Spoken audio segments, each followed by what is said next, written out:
ગુજરાતના મોટાભાગના જિલ્લામાં વરસાદનું રેડ એલર્ટ છે, ત્યારે યાત્રાધામ વીરપુરમાં છેલ્લા 2 દિવસથી ભારે વરસાદ વરસી રહ્યો છે।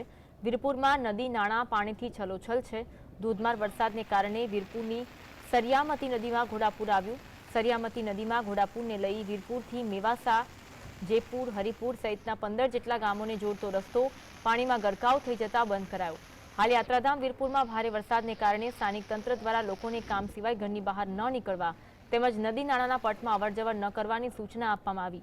ભારે વરસાદને કારણે ખેતરોમાં પણ નદીઓની માફક પાણી વહી રહ્યા છે। ખેડૂતોને પાકનું ધોવાણ થઈ જવાની ભીતિ છે।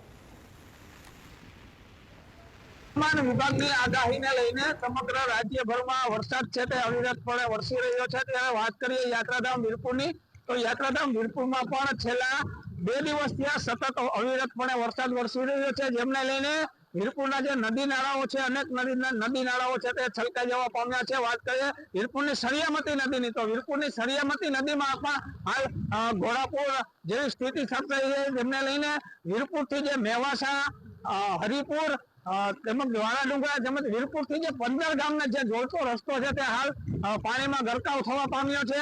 અને વાત કરીએ યાત્રાધામ વીરપુર વરસાદની, તો વરસાદ પણ છેલ્લા 2 દિવસથી સતતપણે અવિરતપણે વરસતા ખેડૂતોનો જે પાક છે તેમાં પણ ફાયદો ક્યાંક તો ક્યાંક નુકસાની જવા પામી છે। તંત્ર દ્વારા પણ લોકોને નદીના પટમાં કે કોઈ પાણીની પૂર જેવી સ્થિતિ સર્જાય તેમાં અવર જવર ન કરવા સૂચના આપી દેવામાં આવી છે। તેમજ કામ વગર લોકોને ઘરની બહાર ના નીકળવું તેવો પણ લોકોને તંત્ર દ્વારા સંદેશ આપવામાં આવ્યો છે।